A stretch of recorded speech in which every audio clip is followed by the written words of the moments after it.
In December of 2021, Netflix released the movie Don't Look Up with Jennifer Lawrence, Meryl Streep, and Leonardo DiCaprio.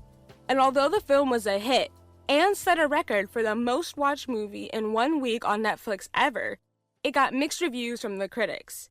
Some loved it, some, well, not so much. Even though it did really well with viewership, the week the film premiered online, you saw a lot of really snarky reviews. That's Bradford Conowitz, movie critic at stayforthecredits.com. And regrettably, one of those was mine. Bradford wrote, "I don't have a problem telling you that I was really hoping to love it. And there were parts that I did love. I thought the acting was superb, and there were some really great scenes throughout. But when it comes to the story, it's just bluster." A lot of critics dinged it for being too heavy-handed. They insisted on comparing it to Dr. Strangelove, which I thought was a wee bit lazy. That's Bridget Ingle, media watchdog with the group Fairness and Accuracy in Reporting. Higher art was a luxury Kubrick could afford. As grave as the threat was during the Cold War, nuclear annihilation was never a certainty. This was different. We had already crossed the threshold. Climate change was on its way, just like the comet. This wasn't some popcorn comedy. It was an attempt at serious satire, and it had a clear message. But for me, that message was the problem. I mean, I can't speak for the other critics that panned it, but if I had to guess, I would say that they assumed the same thing that I did, and that's the system wouldn't allow for the type of correction the movie was demanding. It was unrealistic.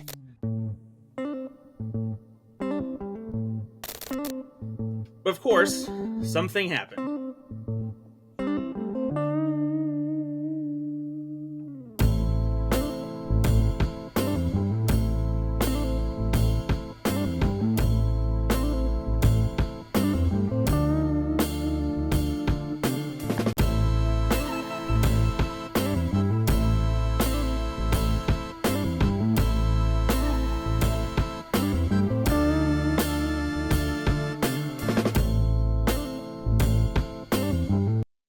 Hi, Nisha. How are you?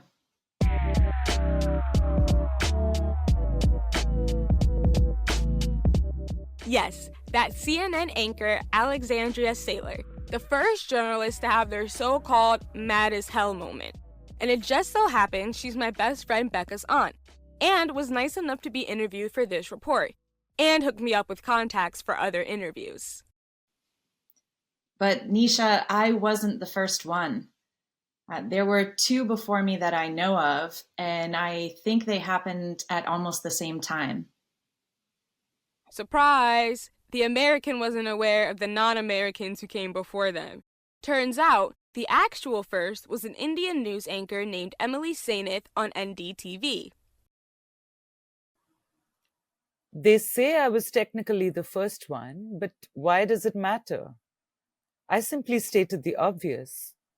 We'd seen climate refugees in India as early as the mid-2000s, and for the most part, we'd only spoken about climate change in terms of mitigation and adaptation, never in terms of doing all we can. Not one major country has ever done that. We've never done all we could. I thought the speech from Jennifer Lawrence in the movie was great, and that we should all be saying this. So I said it.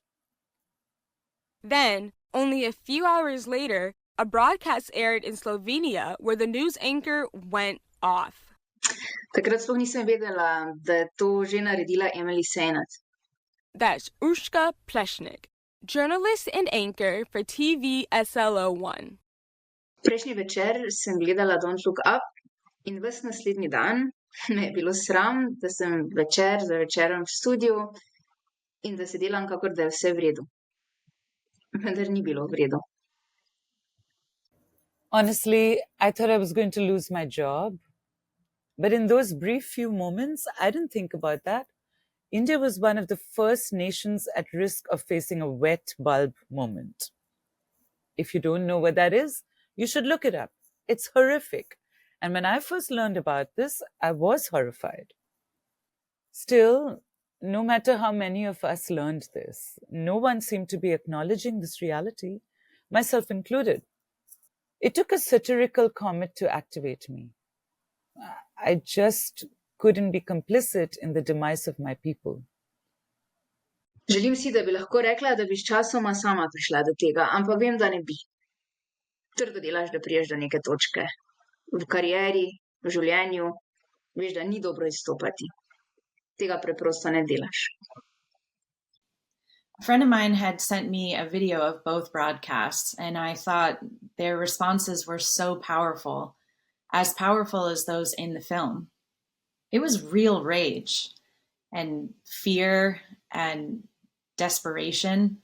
And I had just watched the movie myself, so to see my peers come out and take that step, show that courage, it was like a call that I had to answer.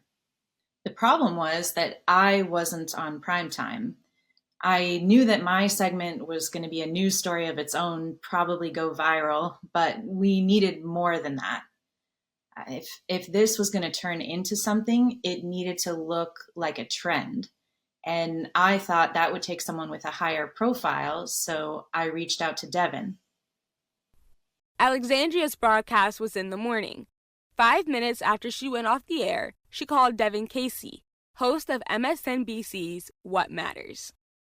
Yeah, Alex called me and asked me if I'd seen it, and I hadn't, but I didn't need to. I knew exactly what she had said because I'd already seen Don't Look Up twice and couldn't stop thinking about it. With the coveted 9 p.m. slot coming up, Devin only had a few hours to decide what he was going to say. So I had these 3 real-life examples, plus the 2 from the movie, but I understood that my monologue needed to be different. And, I was a war correspondent early in my career, and I remember meeting this one independent journalist who was saying that we should publish the photos of the carnage on the front page of every newspaper in America every day until the war is over. And if we did that, it wouldn't take but a few weeks for the demand to grow to do just that. And that's where I got the idea. That night, Devin Casey announced he would be covering nothing but climate change until the United States government passed legislation appropriate to deal with the threat. And that's what started it all. But Nisha, I don't want you to get the wrong idea. It wasn't as simple as us having this epiphany or nervous breakdown. I thought really hard about what I was doing, and I almost chickened out at the last minute.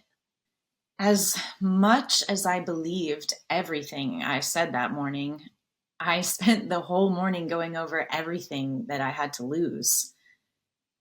All my friends were in the business. I had a beautiful apartment in the city.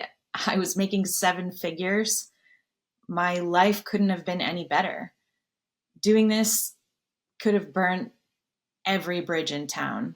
Every connection I had worked so hard to make, just gone in an instant, because they would have seen me as unreliable. Yeah, that's how they keep you in your place. The executives don't go to bed at night worried that this sort of thing is going to happen because they know what you have to lose. They've made sure you have something to lose. It's something they all said. They all thought they'd lose their jobs. And for what? For mentioning the greatest threat we face, the most conspicuous scientific truth. I actually wrote a piece about this the day after the movie came out, addressing why it wouldn't have an impact at all. I titled it Don't Look Down. That's what they tell you when you're climbing a ladder. Don't look down. You don't want to fall from where you are. It's the kind of message that creates an anxiety that makes you no longer able to stand the sight of what's below you. Once you've reached a certain height, no one has to tell you anymore. You don't want to. It only reminds you how many people you left at the bottom. All you can do at that point is embrace the ladder. And almost no one breaks this rule. And if they do, their fall is an example to anyone else thinking about looking down. I was certain this wouldn't be any different. Thank God I was wrong. It's Not that they couldn't have pulled me, but with my numbers and how long I'd held the spot, I had a bit more license.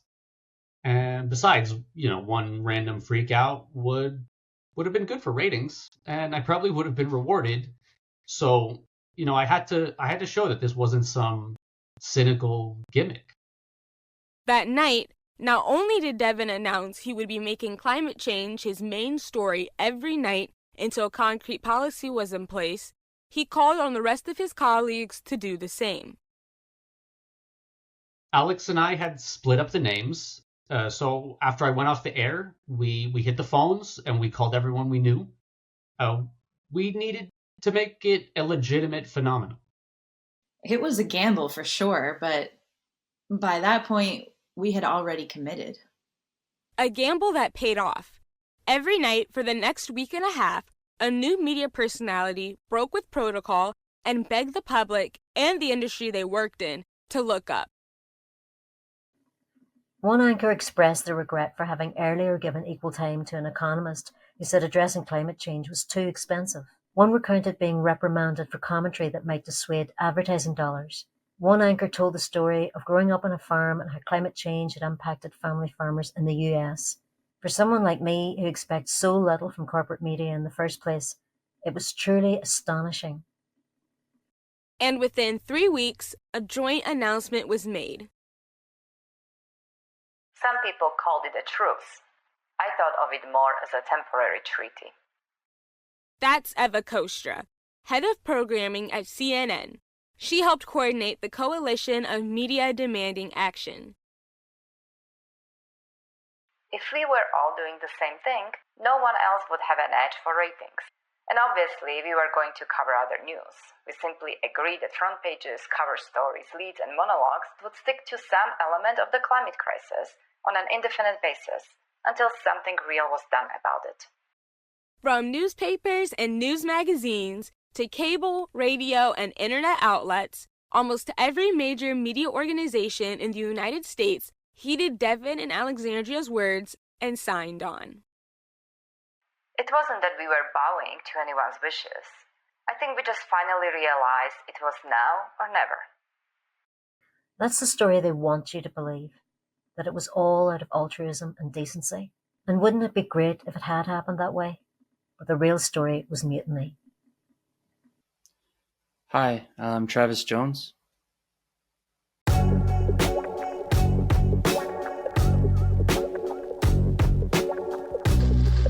Travis is a production assistant at CNN. He works with Alexandria. The executives want to take all the credit as if it was this period of their enlightenment. The truth was, we forced them. Travis is a member of the National Association of Broadcast Employees and Technicians. He helped mobilize the action that took place at CNN. The people at the top didn't want this. In fact, we had heard that they were considering firing Alexandria for that first segment she did. It wasn't that we were standing up for her. It was that we were standing up for us. A lot of our staff are millennials, and we know how little promise there is. That's Laura Gray. She works as a press operator at the New York Times. She is also a member of the Times Tech Guild, a part of the News Guild of New York. Travis called me and told me what they were doing at CNN and asked if I could go speak to the workers at the Times. I mean, I knew what was happening, and I had just seen Don't Look Up the weekend before, so I felt like this was the moment. But it was only because of organized labor and non-unionized labor quickly getting organized that any of this came about. It wasn't really an idea. It was just a joke I made, talking to my wife after we watched the Alexandria Sailor segment. And she said, that's not a bad idea. That's Ed Brewster. He works at the Los Angeles Times and was instrumental in their forming a union in 2018. I originally called it a ceasefire. The workers in New York thought it was better to label it a truce. I didn't care either way as long as it worked. Ed is the one who contacted me and gave us the idea. I knew if we pulled this off nationally, it would be good for both getting something done about climate change, and for proving to workers all over the country how important it is for us all to be in a union. They say it was the first major act of climate solidarity in the country. One thing I really admired about the people who made Don't Look Up, they didn't make it overly prescriptive. They had the good sense to leave that to the people.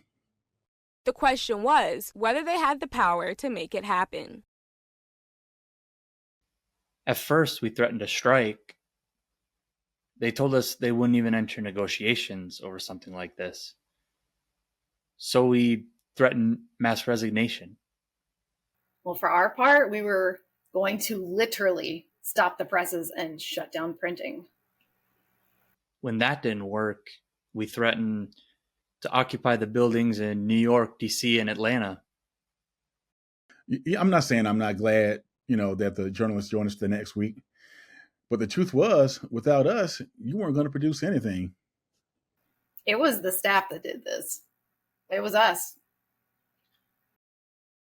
I really believe it was this zeitgeist. I'm not too proud to admit I had been wrong, and it was time we did something about it. Eva called a meeting with executives throughout the industry. We all consulted with our international bureaus and engaged in a process to reach an acceptable proposal. In the end, it was a matter of working together for the greater good, regardless of numbers or ratings. The greater good was not having all the advertisers pull out. And when they called those meetings, it wasn't just the executives that were on the call. They knew that the fossil fuel money would dry up immediately. They had to make sure no one else jumped ship. These meetings weren't so much about media organizations negotiating with each other, but rather one set of rich people making assurances to the rest of all the richer people. To their credit, though, the news media did negotiate with the position that if they were going to do this, they wanted it to be effective. There was just a line they weren't allowed to cross. Translation, they wouldn't directly call out capitalism. It wasn't completely unanimous. You had a few players that decided to sit it out and tout their opposition to our so-called advocacy journalism. She mostly means Fox. Luckily, more than one of their anchors had their own mad as hell /WTF moments, calling out their employer for refusing to take part in the truce, then demanding that they be fired rather than resign. And if you follow the polling, that seemed to be enough for their viewers to at least take seriously what was going on with the other networks. The truth was, it was the biggest story, and it was going to be the biggest story every day until we did something serious to address it. I'd be lying if I said I wasn't worried in the beginning that one of the parties would break and the agreement would fall apart. But it didn't, because we all acknowledged the stakes. There are just some things more important than money or ratings. It took a lot of courage for Alexandria to make that speech. I'm proud it was on our network, and we were able to lead the way. She said that? What can you say? And all the really great coverage that came after that, not one major story was done about us. We know what happened. I guess that's all that matters. Am I glad it happened? Obviously. Did it change the way they covered other stories? Not in the slightest. That would have taken a real sea change. For all their bragging, they weren't about to acknowledge the truth. It was the business model. That's what got us here. What was lucky for us is that this was just the beginning of the story. I am Cooper Braden, one of the earlier members of the Hail Mary Brigade.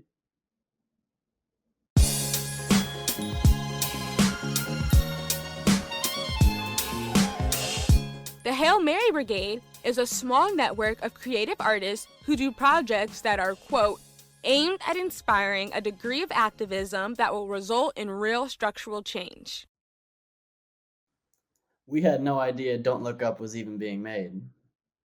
In June of 2021, Cooper and the Hail Mary Brigade started working on an idea to inspire mass youth activism around climate change.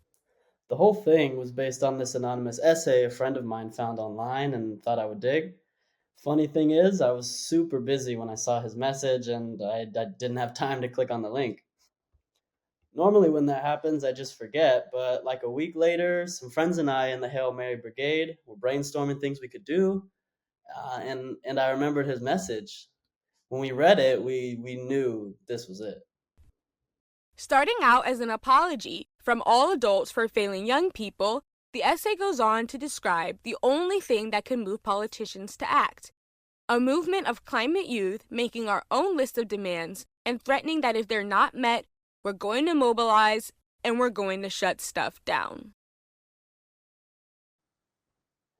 The problem was, how do you pitch the idea to enough young people that you could count on it actually working, actually having some effect?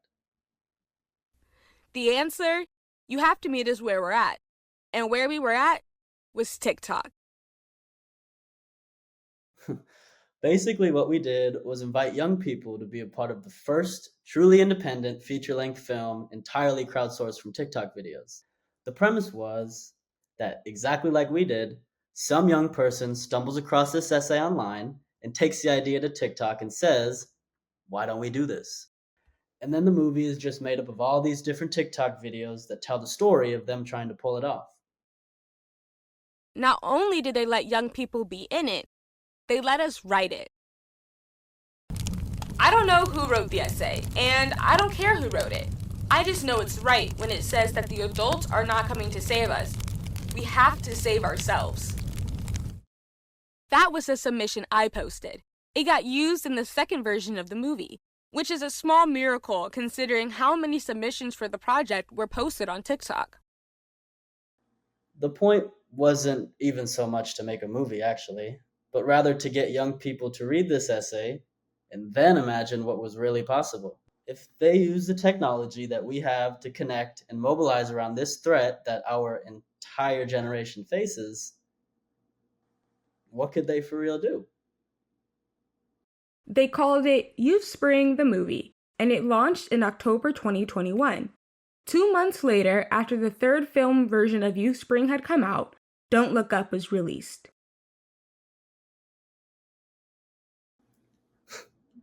It was like perfect timing.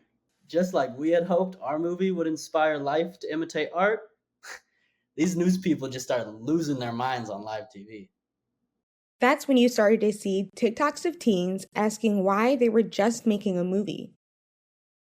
When we would check in on TikTok, we found that kids were posting stuff like, "Maybe we should really do this, like for real."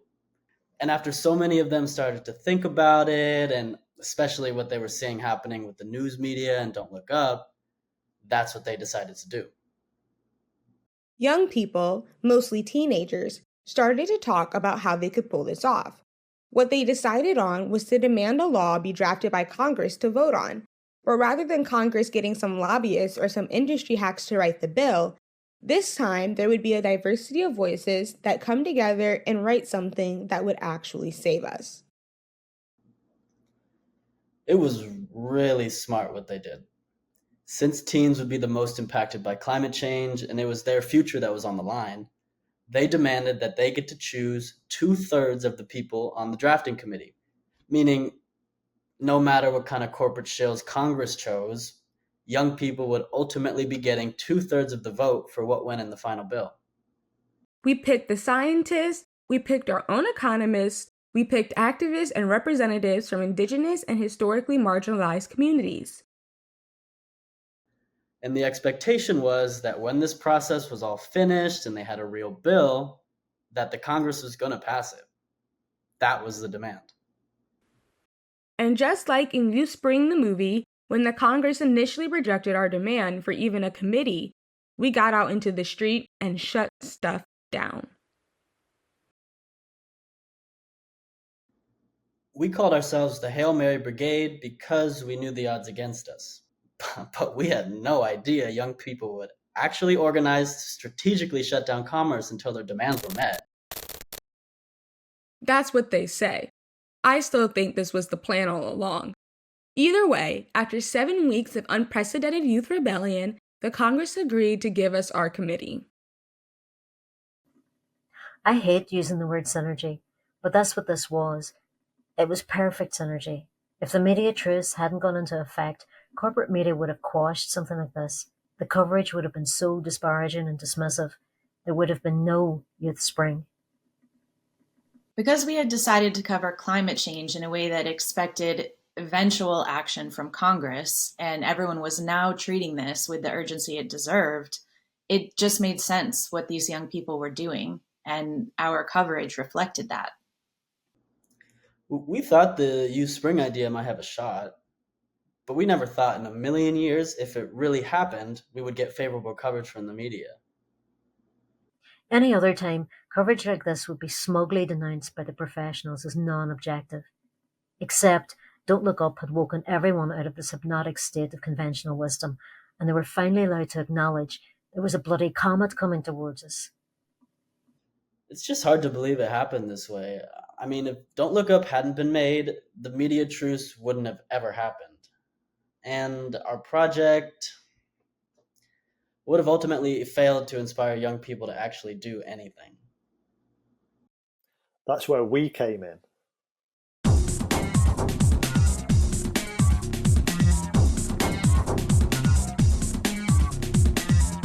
That's Mark Albertson. He's been a climate change activist for almost 20 years and is co-founder of the group Real Utopia. We called it the FAFO campaign. In case you didn't know, that stands for F Around and Find Out. One of our younger members suggested the name. I thought it was brilliant. For the next 11 months, while the Youth Spring Climate Committee was working, Mark and the members of Real Utopia put together a campaign to ensure that once the legislation was written in the United States, the Congress wouldn't dare vote it down.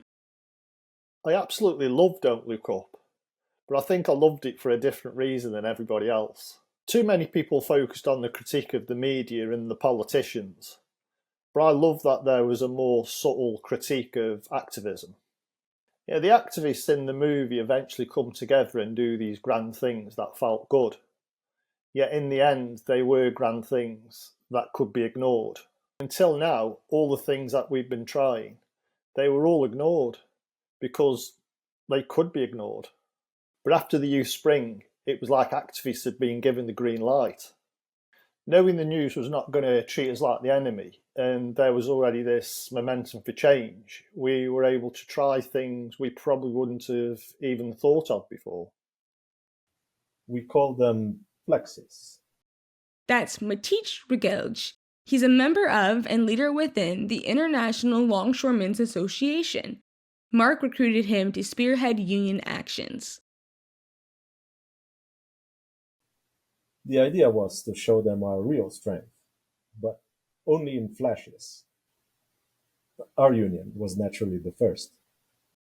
For 2 days, the 70,000 workers in this North American union refused to receive or send select goods as a warning of what would come if Congress refused to pass what the Climate Committee put forward.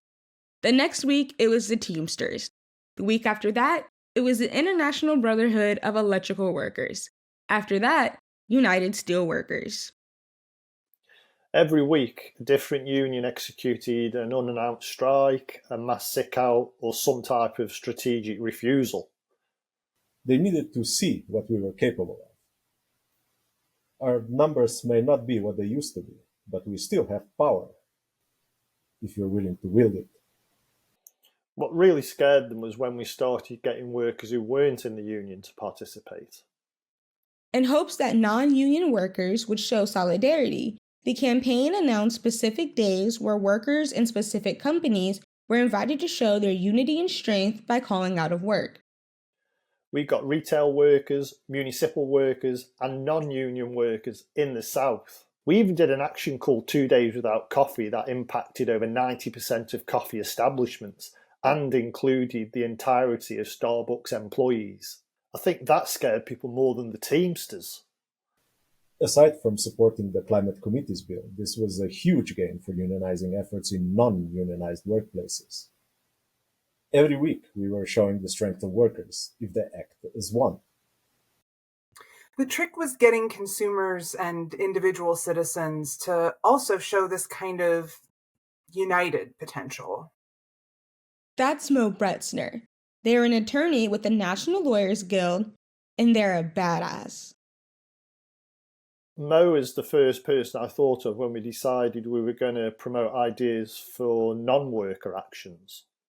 What he means is ideas for civil disobedience.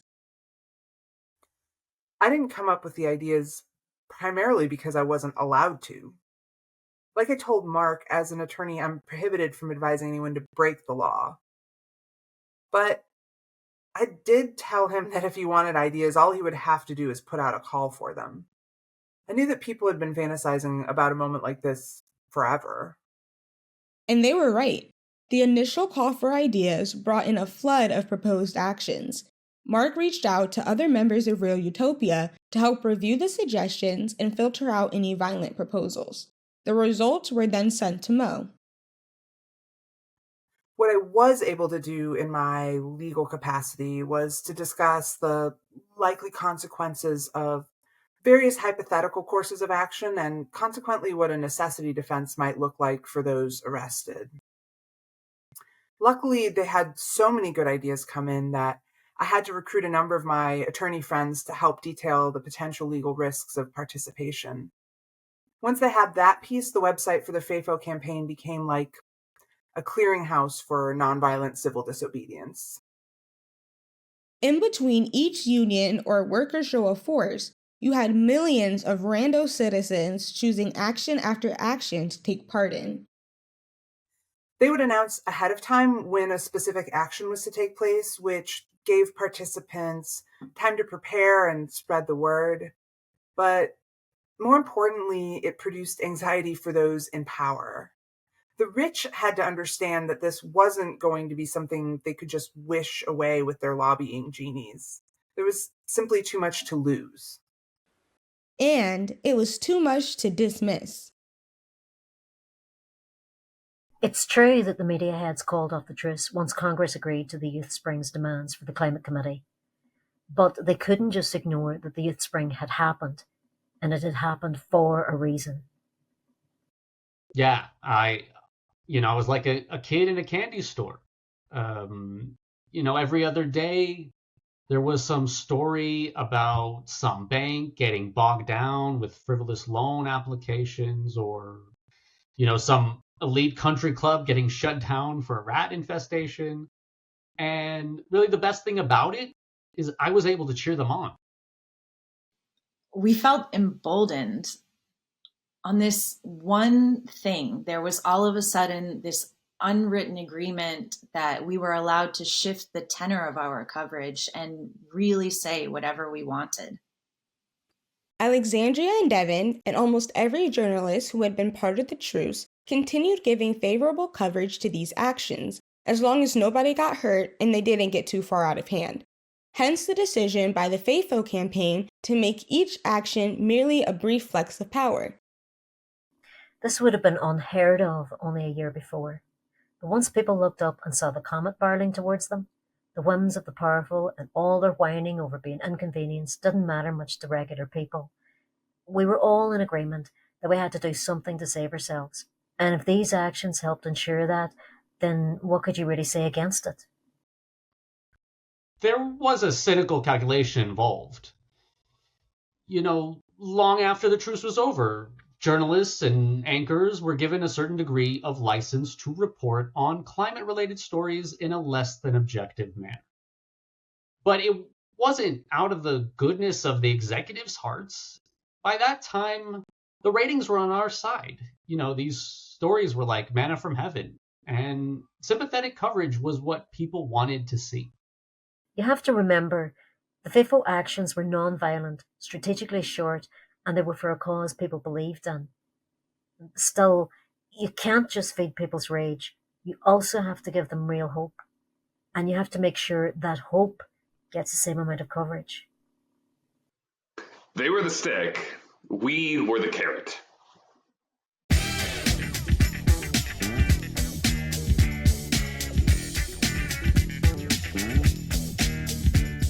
That's Patrick Shawn. He is a leading climatologist and outspoken member of the Helmholtz Center for Environmental Research, and he helped put together recent reports from the Intergovernmental Panel on Climate Change. He's one of the scientists chosen to be on the Youth Spring Climate Committee. Part of deciding what would go in the bill was to demonstrate why each policy or regulation was so necessary and what results we could expect. Needless to say, there was a considerable amount of modeling involved. These weren't like some kind of shady deals being made in smoke-filled rooms. The meetings weren't even closed door. That's Sarah Belowski, trailblazing researcher at the Woods Hole Oceanographic Institution, also on the committee. One of the Youth Spring's demands was that the entire process be completely transparent. In addition to the meetings being recorded and released bi-weekly, their work was being peer-reviewed in real time. It was a little bit nerve-wracking to know that we were under the microscope, but it also meant that we had the support of climate scientists everywhere. We were sourcing research and information from the best minds and labs in the world. And that felt good to know that we were doing all of this work and it wasn't in vain. Before, you would put in so much of yourself doing work that you knew was absolutely critical, and then watch politicians either ignore the severity of the problem or flat out deny the existence of the problem at all. I remember watching An Inconvenient Truth in the theater. I had just started grad school, and this issue was all I could think about. So throughout the movie, I was really emotional because it was like, finally, we're going to get something done here. And then at the end of the movie, the first thing they tell you is to change your light bulbs. I was crushed. It's policy. Policy, policy, policy. That's Savina Torre, pioneer in the field of climate economics. She was the first economist named to the committee. It's the scope of the problem. If 1 million people in the US had decided to do the No Waste Challenge for the rest of their lives, it wouldn't have even made a dent. The solution was always going to be a matter of strict regulation and policy. We all knew it. The media and the politicians knew it too. But for years, the public was led to believe it could be solved with lifestyle changes and consumer choices. You had this movie, An Inconvenient Truth, which is produced and narrated by the former Vice President of the United States of America. And not one real word about why he wasn't able to get anything done about it during his 8 years in office. That's Peter Boehmer, veteran activist, political economist, and professor emeritus at Evergreen State College. He was another member of the committee. That was 2006. I think An Inconvenient Truth was important in terms of explaining to the average resident the problem of climate change. But if you look at the lack of government action over the following 15 years, leading up to 2021, you would think the fossil fuel industry got the final edit. It's always about the money. It's always about the system. That's the only thing I was worried about when I watched Don't Look Up. That people would see this creepy billionaire, Peter Isherwood, a sort of supervillain-style character, and think the problem was just one or two antagonists that we had to defeat, when it was really the ease in which Isherwood was able to make that phone call and stop everything. To me, that represented the power and the rigidity of the system, that as long as there was an industry with material investments in the status quo, nothing would get done, no matter what the stakes were. As impressive as the Youth Spring actions were, the fact was we were still operating under capitalism, meaning we still expected to justify the cost. And this was going to be a ton of money. You would think it would be enough to keep the Earth a habitable planet for humans, but part of our charge was illustrating what a godsend this was going to be for the economy. And it was a boost for the economy, a monumental one. But was that really the issue? When it's for war and killing people, we don't ask the price. When it's for saving people of the planet, then we do ask the price, and even how much we're going to get in return. If we'd invested the trillions we spent in Iraq and Afghanistan 20 years ago, there'd have been no need for a movie like Don't Look Up. The difference now from years before was that the members of the Climate Committee knew they could depend on there being a more sympathetic ear in the media. For decades, news programs would bring on economists who they knew were going to say that climate change was too expensive to adequately address. But when you've got media treating this like a comet, then it's like, of course it's going to cost money, so what? This is the sane response, and only now would the media have been given a pass to behave in a sane manner, mind you, on this one issue. I'm not saying we are operating as if we had a blank check, but we didn't feel constrained or compelled to take shortcuts either. It was about the science first, and that was a relief. That said, this wasn't as simple as shooting a nuke at a comet. I was brought in because of my background in science. When I got there, I realized that science was only one piece of the puzzle. Certainly, it was the biggest piece, but there were other pieces I was not entirely familiar with. I can't speak for the other economists on the committee, but I know I was skeptical going in about whether we'd really be able to make it work. We not only had to paint redirecting the bulk of military spending as existential defense and prove that long-term savings would far surpass short-term expenditures, we had to craft a proposal that left open good faith cooperation opportunities with so-called adversarial nations. And then there was the wealth tax, which took some artful crafting and maneuvering. There were some hard sells for sure. But we weren't going to do this on the backs of the poor or at the expense of developing nations. We also couldn't act as if the problem was not going to get compacted and exponentially worse the longer we waited. So yeah, that meant sacrifices for everyone. Some that were tough to propose, and some that for a number of years were not going to make sense or seem necessary until we can show what difference they really made. There were fights. Just because the majority of us were youth spring choices didn't mean that we all agreed on what should be done or how things should be done. We were all brought in to represent the interests of our particular expertise. And yet, as scientists, there was only so much compromise we could allow, and we left it up to everybody else to figure out how to thread the needle. Fortunately, there were already a number of really sound plans that had been proposed, and we're able to draw from the intricacies of those documents and consult with the authors of those plans. It wasn't like we had sequestered ourselves until we could figure it all out. We knew what the objections were. And some of those objections highlighted legitimate hurdles. But they were hurdles we had to get over. This was difficult. It's extremely complex. Yet when you see these pundits and politicians coming out of the woodwork, all of a sudden voicing their concern for the developing world and vulnerable populations and trying to use them as an excuse for not doing enough, you couldn't believe it. Not doing enough would have ensured these same populations would be the first to feel the brunt. They would be the absolute worst affected. It was beyond cynical. It reminded me of some of the arguments you saw from movie critics when Don't Look Up was first released. They would say things like, it's a lot more complicated than just reducing greenhouse gases, pretending like that's an original thought, and that there haven't been groups working on this stuff for decades. Except this time, for the first time, you had reporters and anchors courageous enough to put it back to them and ask, then what? Should we give up? Should we continue doing what we know is not enough?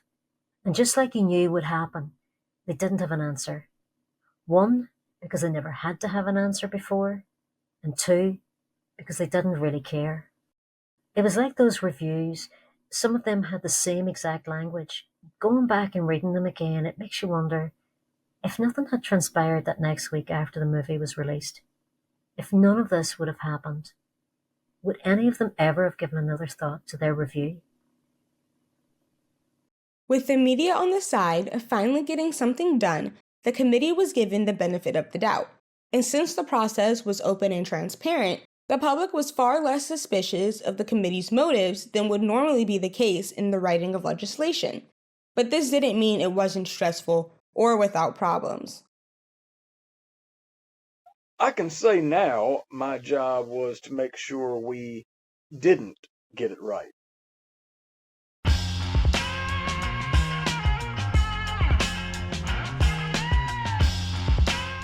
That's Ty Bennett. He was an attorney with Strathmore, Boone and Associates. He's one of the committee members chosen by Congress, which means he was chosen by the fossil fuel industry. It wasn't all the Congress appointees, but a few of us had our marching orders. I was told to work my magic and persuade the Youth Spring appointed members to move in our direction. And if they didn't seem persuaded, it was implied if I wasn't successful in at least watering down the product, I may not be coming back to the same career.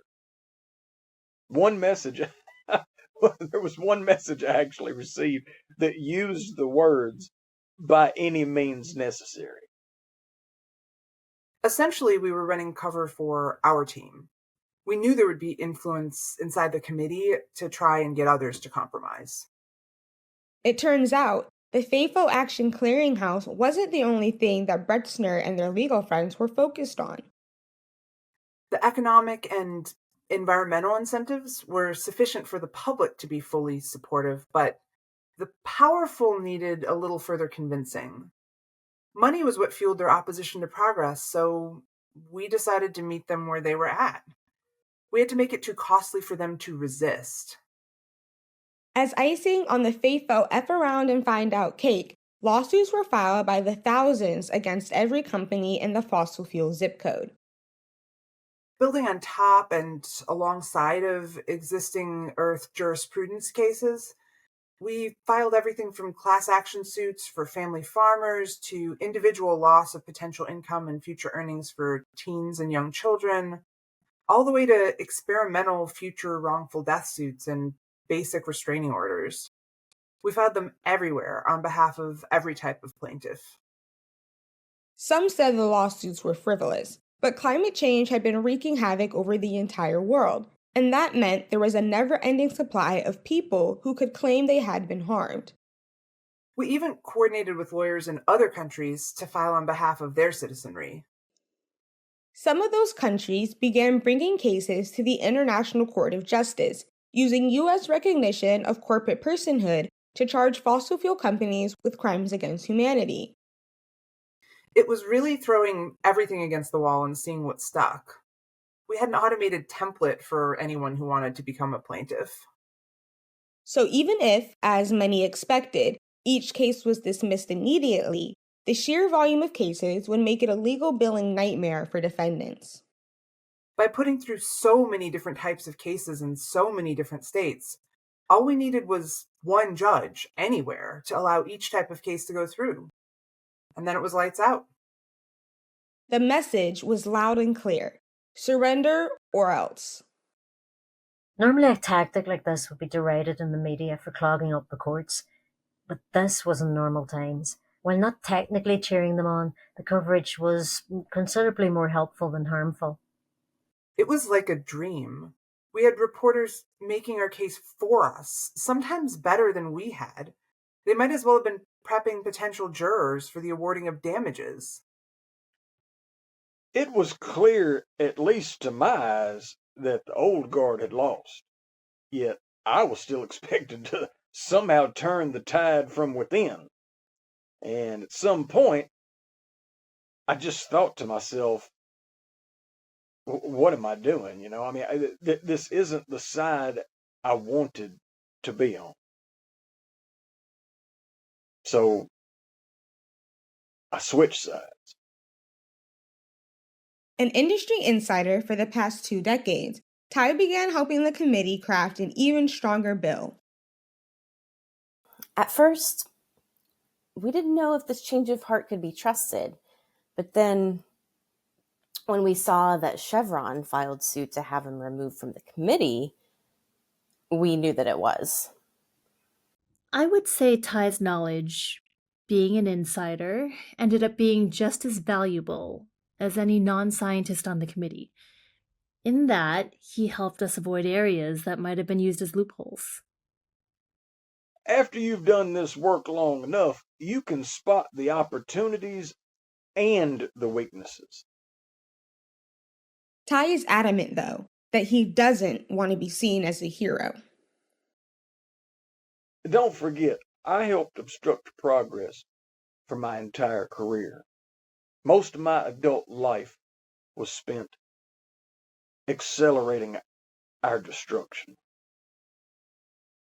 Of course, when you're in it, you don't see it like that. It just looks like going to work.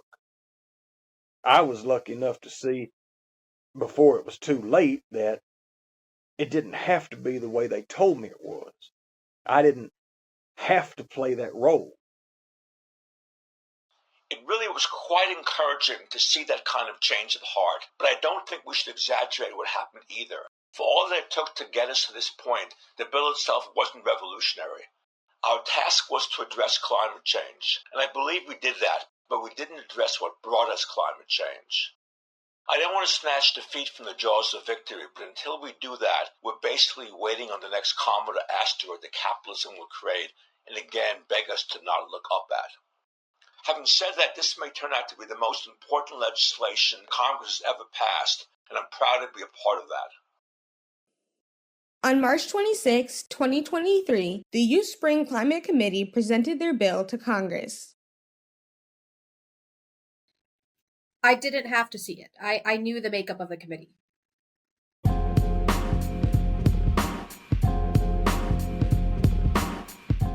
That's J.T. Tomagata, U.S. House Rep for the state of Indiana. I had reached out to the Youth Spring Climate Committee when it first formed, volunteering to sponsor whatever they came up with. And when they finally did it, it was exactly what I expected. It was dream legislation. But by that time, I was just happy to have not been thrown off the Capitol grounds.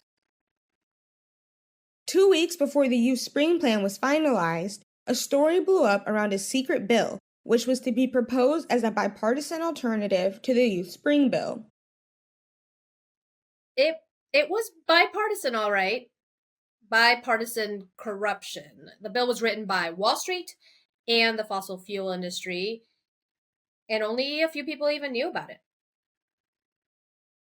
But those few people were in leadership, both Republican and Democratic leadership. The Youth Spring Bill was getting close, and they needed to instill in everyone an understanding.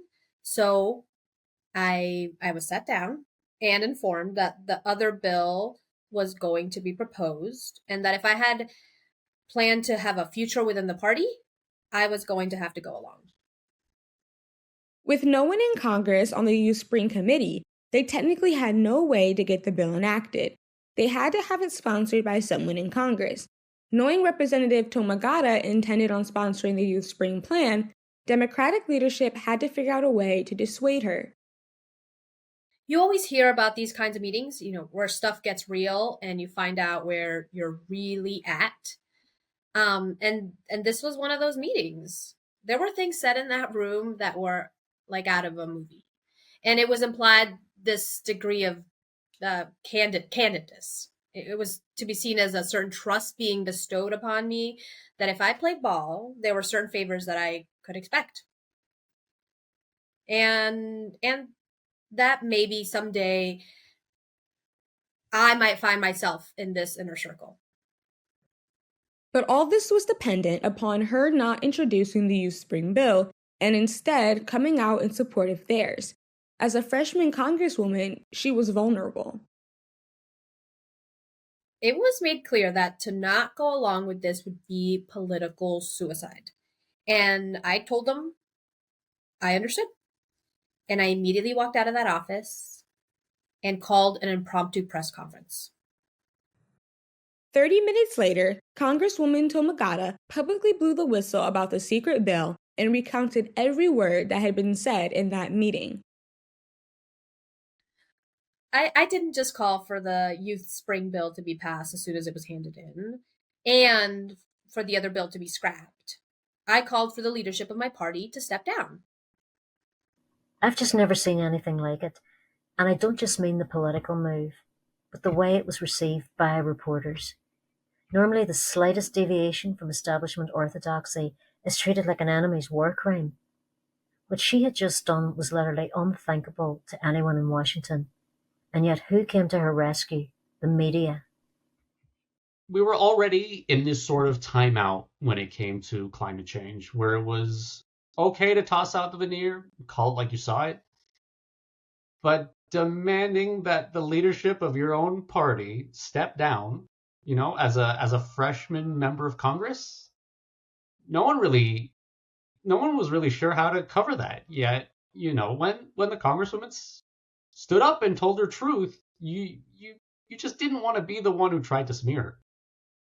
I knew the people that had just given me this talking to were going to be watching the press conference, and I imagine that when I first started talking, they were probably laughing to themselves and angry, but smug enough to not be worried.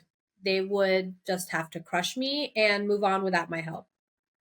But I knew they were wrong, and that it didn't matter what they thought, because the rest of us had, for lack of a better way of putting it, already looked up.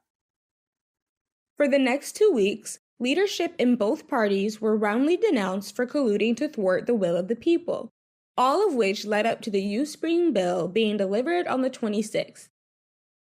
Then, on March 27th, the flexes returned.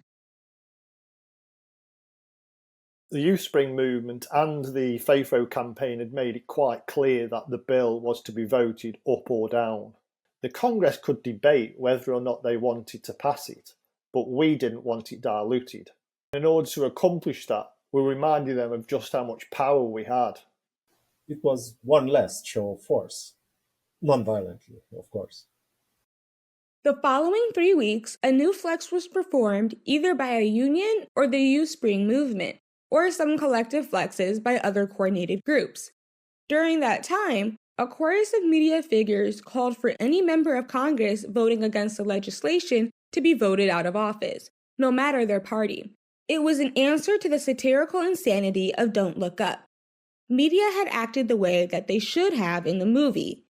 And on April 19th, the Congress passed the Youth Spring Climate Justice Act. And on April 22nd, Earth Day, the president signed it into law. Since then, dozens of countries have either followed the US's lead or started the process, and similar movements have sprung up in China, India, Brazil, South Africa, and Russia. Of course, you know all that. So why did I decide to do this report? For as long as I've been alive, CEOs, economists, politicians, and certain media figures have either outright said, or at the very least implied, that saving the planet was off the table, that there was no way to pay for it. But that was a lie. In fact, the early economic projections are right in line with what the Climate Committee said they would be. So what did we learn? When I started this process, I thought it would be cool to do this behind-the-scenes take on things. Now I think there's something else here. It's not just that it happened, it's what can be carried forward. So what is that?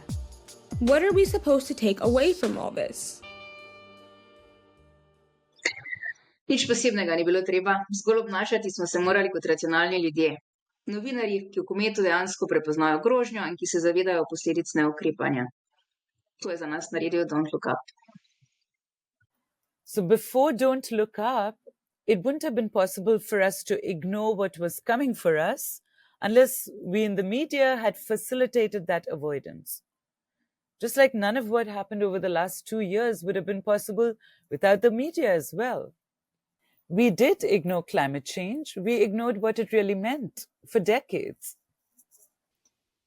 I don't think you should give us too much credit. All we did was catch up with what indie and progressive journalists have been doing forever. I know we're not supposed to acknowledge them as even being in the conversation, but they're out there scraping together whatever funds they can to do work that I and my colleagues should be doing more of. How else can you explain it?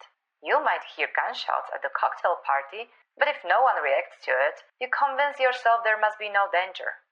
It takes someone pointing out the danger, saying it loud in clear language.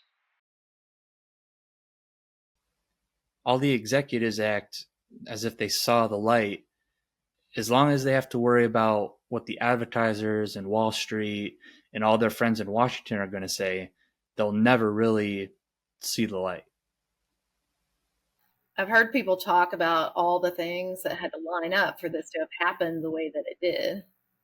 And that the key thing was sympathetic coverage coming from the big names, that they were the guiding light. But I know better than that. Aside from the few genuine on-air freakouts, that wasn't their decision. It was our decision.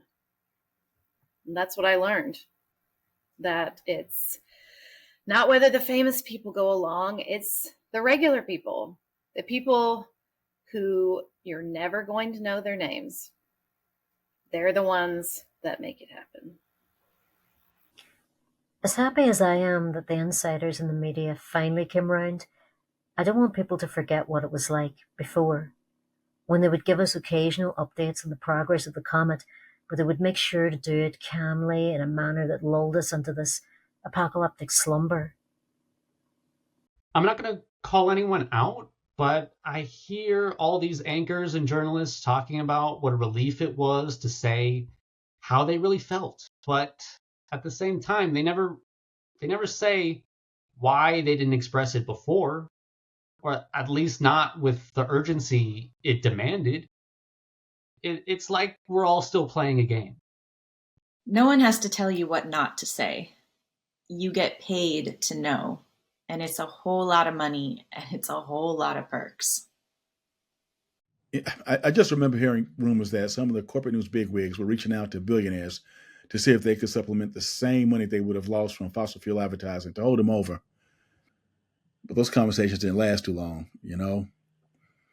And I don't think they should have done it either. But that's because if the news media couldn't stay afloat while literally saving the world, then the model isn't worth saving. But that's not why billionaires said no, okay? They said no because they were afraid their industry would be next, or their friends' industries, or maybe the whole system. Then again, I don't think we can valorize everyone else either. You know, when it all started, we got lots of pushback from the viewers, you know. Really, there were millions of people who were getting tired of the coverage, wanting us to kind of go back to normal news. But, you know, by that point, I didn't care if people didn't like it. I was basically saying to our viewers, you know, if you want something different, you know, fix this first. And so that happened. This is what they needed to hear and see. I just kept thinking about that Rolling Stones song. You can't always get what you want. We're supposed to be the news, not entertainment. I mentioned the essay I wrote the week Don't Look Up came out, before everything started, about how the media wouldn't look up because they're not supposed to look down. They're just supposed to embrace the latter. I was wrong. I happily got it wrong, but only about this. You look at their coverage about healthcare, about guns, about people's rights, about foreign policy. There's no soul in it. There's no sanity. There's decorum and professionalism, but that's not news. That's damage control. There's still a whole lot for us to look up at, but that's not going to happen as long as they climb so high they're truly afraid to look down. Like I was saying earlier, we've called ourselves the Hail Mary Brigade for a reason. We believed that all we had left were long shots. But we figured if we threw enough out there, hopefully one would wind up in the end zone. If it hadn't been the youth spring, we would have moved on to the next ridiculously audacious project. Because what else is there other than to accept that we're doomed and watch it increasingly fall apart? For those of us who know our history, these things are not without precedent. In World War II, the US government compelled factories to support the war effort. We could have done all this as early as 1990s, but because this shift was not government-led, we're the ones who got to decide. Except, instead of making weapons, we made democracy. A far better one, if I may say so.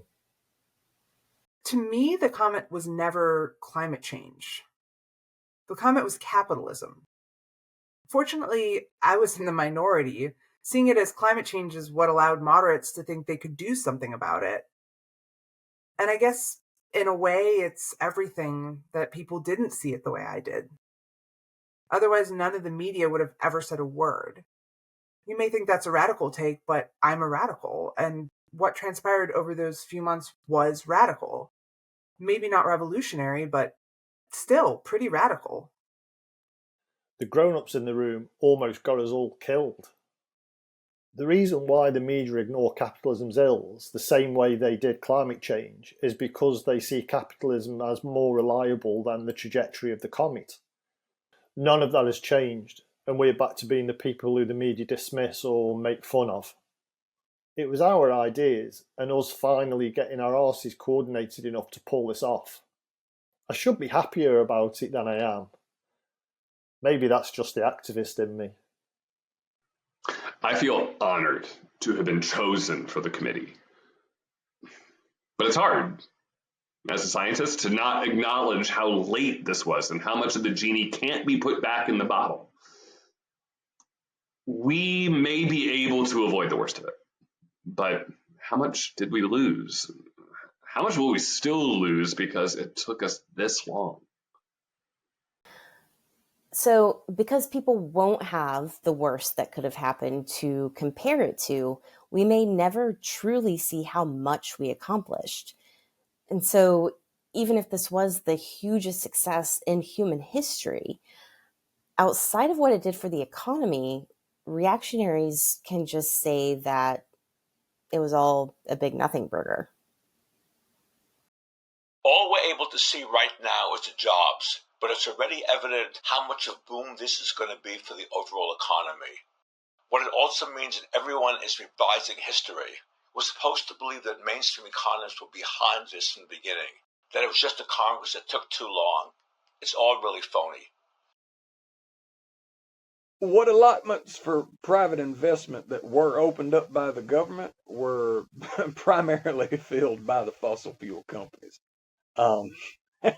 It was a little concession allowed after the taxes levied in the bill, but that was predictable. I mean, money still runs the show, and they still got the money.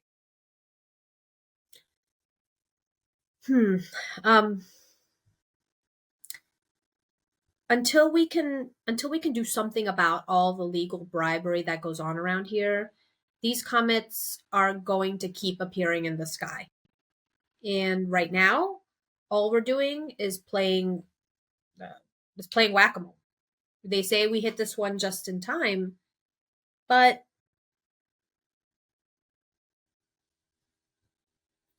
I don't feel like we've won anything. Is it a little easier to call out capitalism now? Some. But the amnesia sets in quickly. Pretty soon, people will forget that for decades, the rich and powerful were totally okay with the destruction of our planet and the eventual deaths of hundreds of millions of people, if it meant they could keep their positions of power maintenance within the system. If the level of inequality could be maintained or increased, and they were on the bettering side of that inequality, all that was to be lost was, as they say, merely the cost of doing business. I guarantee 20 years from now, the mainstream narrative won't be that it was workers who led this. It'll be that a movie splashed some cold water onto broadcasters, waking a few of them up, and the dominoes all gently fell. You only need to look at what the tone of the coverage is right now on every major problem society faces. We simply don't have the elements of a functioning democracy. We have a small group of people who make all the decisions, both in the government and in the economy, and that's where it's brought us. There's no reason to believe it won't bring us to a crisis again. There's that Mark Fisher quote, "It's easier to imagine the end of the world than the end of capitalism." I've heard a lot of people bringing it up lately. But we didn't imagine the end of capitalism. We just imagined that the world didn't have to end. I think it's clear that Don't Look Up wouldn't have been the historical success it was without You Spring the movie. Does that mean we were simply in the right place at the right time? Maybe. Maybe they were too. Either way, our work isn't done. We're still at the Hail Mary stage on a number of issues, but one in particular. Look, I think the activists did the work too, but you just can't deny the impact of Don't Look Up. I mean, even if my first view did just that, watching it again after all that's happened, it's really hard not to see how brilliant the movie ended up being. Very few movies can be considered perfect, and there are absolutely critiques that can be made of this one, even in hindsight. But Don't Look Up really threw down a challenge, and one you just couldn't ignore. You have to think, would the world watch this movie and act like the idiots in the movie, knowing how serious the danger was? Luckily, for humanity's sake, we weren't the idiots. We were the rational ones. So what did I learn? I learned that outside of the fossil fuel industry, the media probably was the biggest reason why we weren't doing enough. But I also learned that even if the media would have been doing their job, it still wouldn't have been enough. There had to be action by activists and regular people and kids like me. And by coming out to demand action, it was like we were calling the media's bluff. Except now, it wasn't the protesters that were on the defensive, it was those in power. There wasn't any more he said, she said reporting. It was, this is what the people need, and why aren't you people in power doing it? Which seems like one of the most basic things journalism should do. And yet, it wasn't just journalism and the news, and really, it wasn't just this one movie. It was each different creator and actor who took a chance. But why did they take a chance? That's the question I was left with. If you couldn't really know what was going to make that spark, then what made people think it made sense to try what they were trying? I know my history. I know the extraordinary obstacles that had to be overcome for someone like me to get to where I am. I know the obstacles I had to overcome. Saying what I said should have been the easiest thing in the world. And yet, what do? You wait for the moment. You wait for the moment and it never comes. So I see this movie and it was like the world was giving me a sign. I'm not going to lie to you. I was scared. But I was also relieved. I tell you, if I would have lost it all and had to start over again, it would have been worth it. Because in that tiny moment of honesty and clarity and courage, I was able to experience freedom. What else are we working so hard for in our lives if when we get there, we are not afforded any freedom? Z razlogom temu rečemo jezen ko hudič moment. Od vsega pretvarjanja se ti lahko zmeša. A samo, če se še spomniš, če veš, kdo si bil. In to ni tako lahko, kot bi mislil. Ko sem začela, sem bila polna idealov in mislila sem, da sem še zmeraj. Ampak kaj sem počela ves ta čas? Pretvarjala sem se. In oseba poleg mene se je pretvarjala, oseba pred mano se je pretvarjala, oseba, ki je prišla za mano, se je pretvarjala. A tisto noč tega preprosto nisem več zmogla. I was a liar. What else would you call it? I have 2 sons, and of course, I have Becca, knowing what's ahead of them, but acting as if there's no reason to panic. I was paid to ignore an entire generation's future. When I finally got my current position, one of my cousins asked me not how much I made, but how long I could live on 1 year's salary, if I had to. And before I went on that morning, I thought about that, and I knew what they meant. And still, there were these few minutes where I contemplated, if I just kept my mouth shut, if I could just keep on making this much money, would it be enough to keep my grandkids safe? I'm proud I did what I did, but I'll never forgive myself for considering that. It's true, I had no reason to believe that anyone would join me, but until someone does it, there is no one to join. Yeah, to take that step was to make peace with walking away, and it was a lot to walk away from. But then I thought about these media characters in the movie, these caricatures, and I thought, is that what I am? Is that what the money in this life is for? So, I could be the impediment to what saves us? And the answer was yes. When I was a kid, I used to love, that comedian George Carlin? He had a bit about it's a big club and you ain't in it. And I never thought, that I would be in that club. But, once you're in, you can't imagine getting out.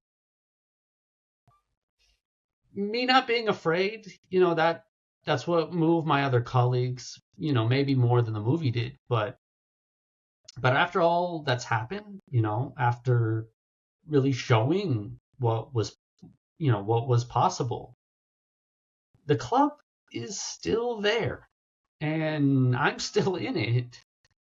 And, I can tell you why I did what I did 2 years ago, but I can't tell you why I haven't tried to do more to get kicked out.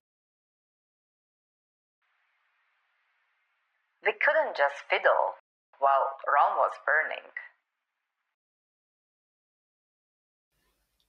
Being in a city with powerful people, watching them do virtually nothing, it makes you feel helpless and furious. So when there was this opportunity where it seemed like fighting back made sense, and I know that fighting back should always make sense, but in that week, it just felt like someone had broken through the prison wall, and if we were going to escape, we had to make a move right then.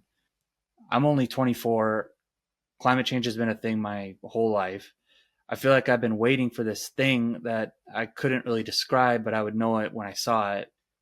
When it showed up, I wasn't about to let it go. Another one might not have come along. Why did I do it?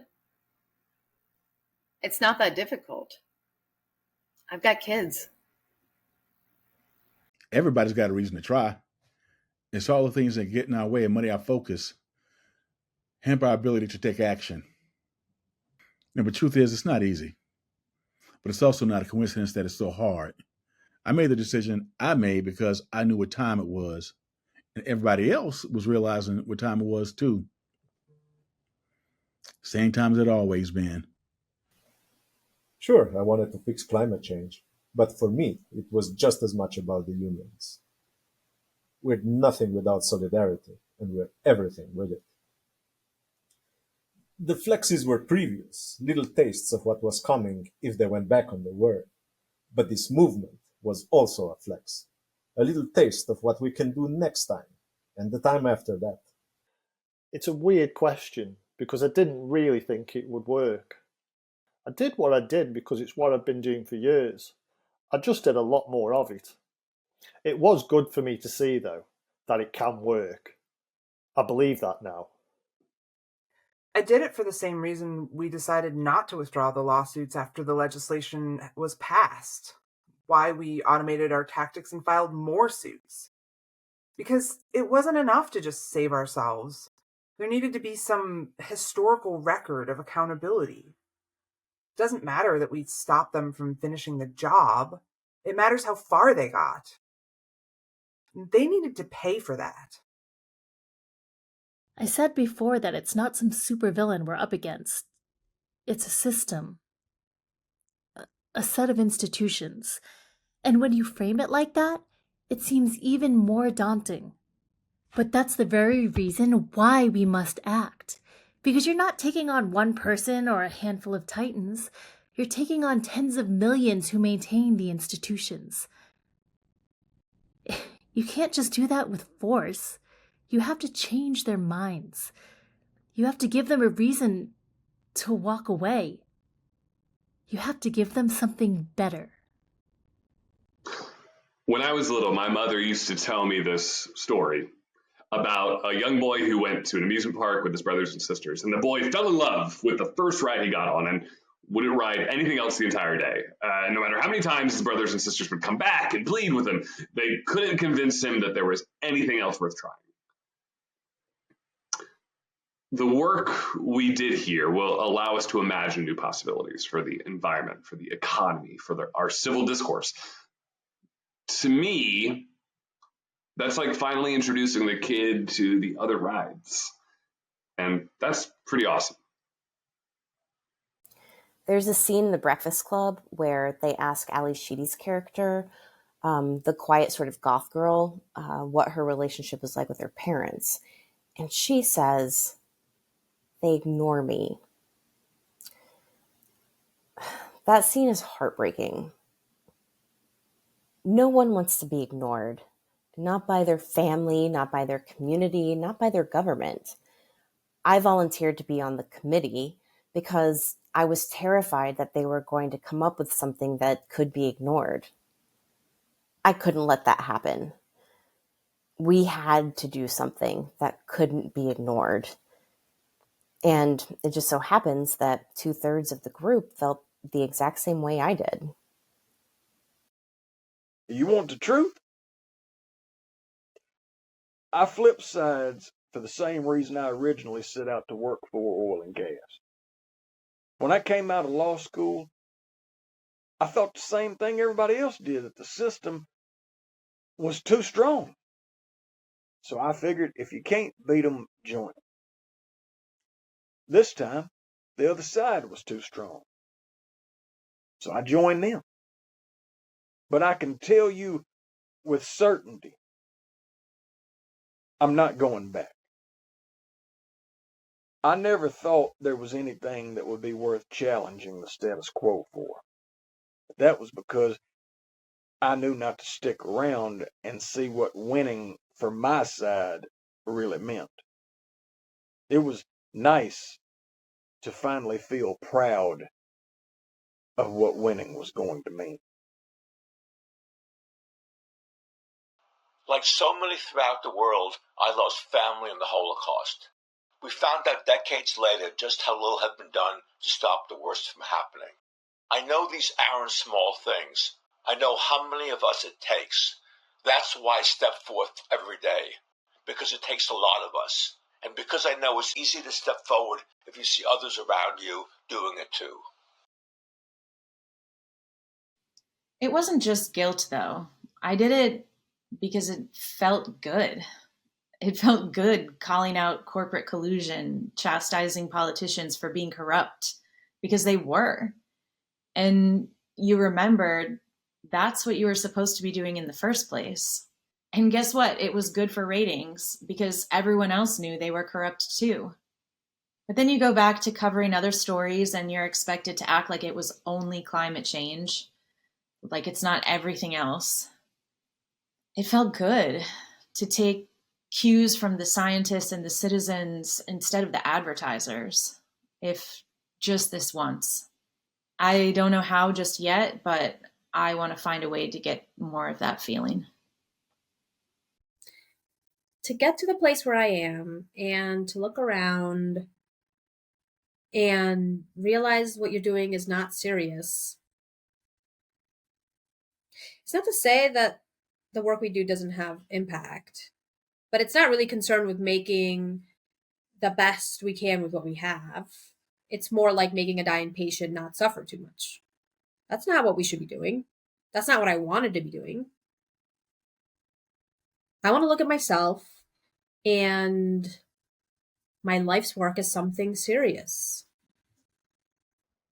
We did the movie because we're culture workers, and activism needs serious creative labor.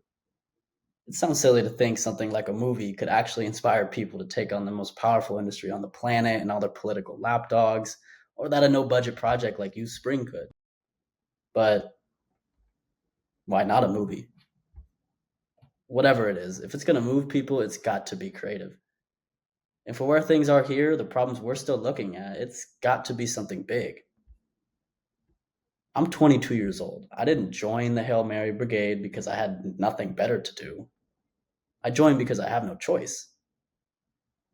When you make a movie like Don't Look Up, is the point to make a good movie and have the critics and the cinephiles kiss your ass become part of the Criterion collection? Because you can't know that it's actually going to make a difference. So what do you do it for? And how do you do it? I'd like to consider myself as an artist, in the sense that I see my writing as a catalyst.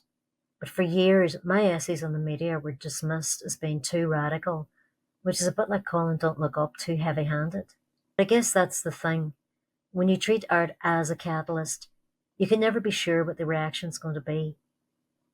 But if you do get a reaction, the desired reaction, did it really matter how pure or subtle the form was?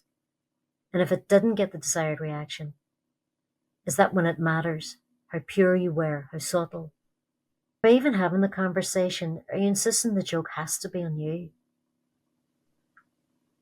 Do you get what I mean? Maybe that's too heavy-handed. Or not heavy-handed enough. I just like movies, but it does make me wonder, after witnessing all of this, can satire be effective anymore after this? I would have thought it was already ruined. A heavy-handed satire was never going to be what did it. Except this time, it did. But what if Don't Look Up hadn't been made? What if You Spring the movie had never happened? What if instead, someone would have just made a documentary asking why we weren't getting mad as hell? Would anyone have listened? Or would the critics just prove their complicity? Just because we won doesn't mean the stakes are any lower. And winning doesn't guarantee you learned anything at all. What if all we did was buy us more time? And what if we don't learn the lessons? What happens next time?